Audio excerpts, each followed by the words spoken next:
Hi, I'm Ashley Borden with Perfect Form. We're going to be doing a warm-up using this stick that is going to help you with your alignment so you can have perfect form with your workout. I love to use these because if you don't have somebody to watch your form, you can't always tell when your head's out of alignment, or you feel like maybe you're pushing forward with your tummy and then you're feeling it in your lower back. So I like to use the stick because it gives you immediate feedback of what's going on with your spinal alignment. But we have a couple different other moves that you can use it. And again, it weighs nothing, and it's just a great piece of equipment for you to have in your arsenal. Okay, so we're gonna start first with a shoulder warm-up. And I want you to take your grip so you're a little bit wider. When you're looking down, you're about 2 feet wider than your hip on either side. And you'll feel if you're really tight and you're going up and over and you can't do it, just bring your hands a little bit wider, okay? So another thing I want you to see is that I'm not pushing my head forward.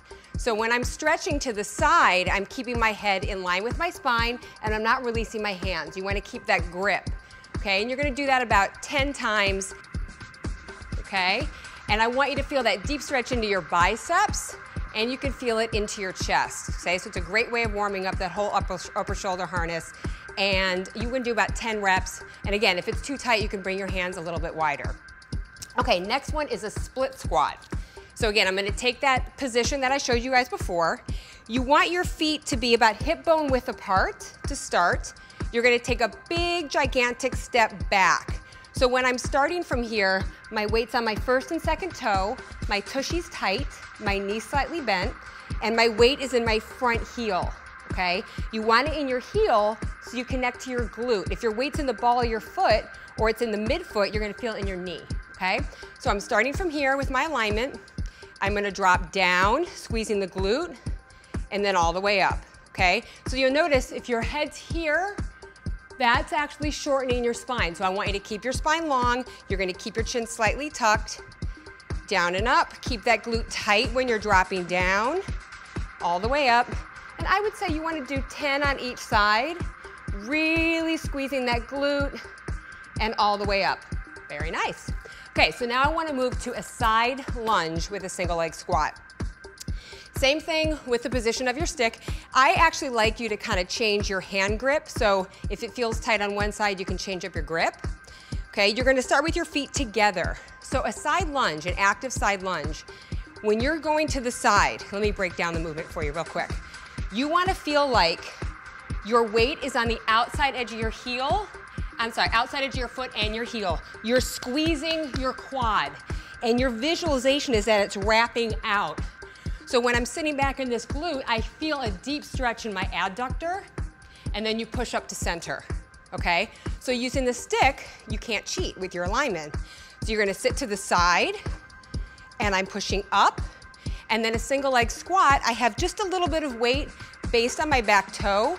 I sit back in my heel, and all the way up to the top, okay? And again, out to the side, my head follows the alignment, all the way up, little base or none. If you're more advanced and you can do a single leg squat without that base, go ahead, sit back in the bum and all the way up like I didn't do, okay? And again, to the side, all the way up, sit back in that heel, feel that weight in this tush, and all the way up to the top. Let's do 2 more.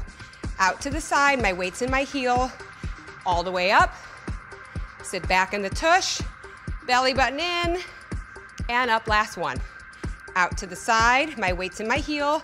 I'm also squeezing this quad up to the top, woo, and single leg squat. Very good. Okay, single leg bird dog with a torso rotation is what we're doing next. This is a tricky move, but the key with this is that you're keeping 4 points of your core very tight between your hip bone and the bottom of your ribs. You want to feel like this is all one piece when you rotate, and I'll show you, okay? So I'm using my stick for a little bit of balance. Standing leg, my weight's in my heel, my knee's slightly bent.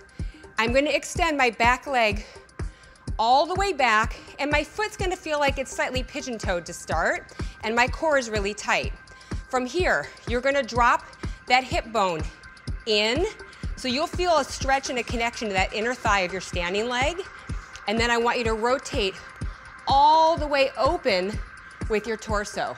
So you're gonna drop down further than that hip bone, all the way down, and then open up that torso and that hip bone. This is a little tricky, so again, you wanna feel like when you're doing it, if you need a base with 2 hands, that's totally fine, but this will help you with your connection when you're doing single leg work, that you're not dumping in your back, and that you feel that full connection when you're standing on a single leg, okay? So you would do about 10 times on each side with that, and again, if it's too hard, go ahead and you can use a table, or you can put your fingers, both fingers on something that's stable as opposed to just a stick. All right, next move. We're gonna be doing lateral bounding. So I'm gonna use the stick as a visual for how long I want to jump from side to side.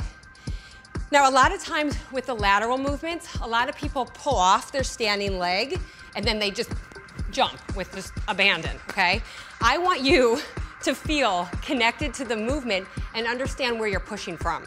So when I'm starting with my knee bent, my weight's in my standing heel, my knee is in line with my ankle, and I already feel my hip and my booty on this side activated. When I'm pushing this way, I'm pushing off of this foot and I'm landing toe ball heel, okay? So other side, stretch, toe ball heel. And I'm trying to get the length of the stick side. Push off that leg, so I'm pushing off this booty. And side, and push, good. Okay, so I would do about 10 on each side. And again, you wanna really think about where you're pushing from and how you're landing, okay? That way you're really connecting to all the muscles in the leg and the core, and you can tell it brings your heart rate up. Okay, last one I wanna do is a push-up, but it's a moving push-up. So I'm gonna use my stick again in the center, and you can do this on all fours, or you can do it in a full push-up, okay? So I'm gonna start in a full push-up. When you wanna go to a full push-up and you need a little help, go wider feet. Closer together makes it harder. So I'm starting in a push-up position. I'm pushing up, I'm not dropping my core. I walk the hands and the feet to the other side. Position, and up. Turn, rotate, move the hands, and push. Whew, she's hard. All the way up. Okay, so you're not touching the stick, you're letting those feet move, and that core stays tight. Whew. All right, so that is your full body workout warm-up using your stick. And again, I want to remind you guys that I want you to do a full body rollout with the roller. So the link below is Ashley Borden Fitness on Facebook. Go on my Facebook. For free, you can download my full body, comprehensive, beautiful guide on how to roll out. And I want you to roll out before you do your workout, any workout, but especially this one, and then incorporate this. It's worth it to go get a stick. Like I said, you can get it at any hardware store, 4.5 feet by 1/4 diameter, and you can start incorporating that into your workout. You'll feel more aligned, more upright, and more connected.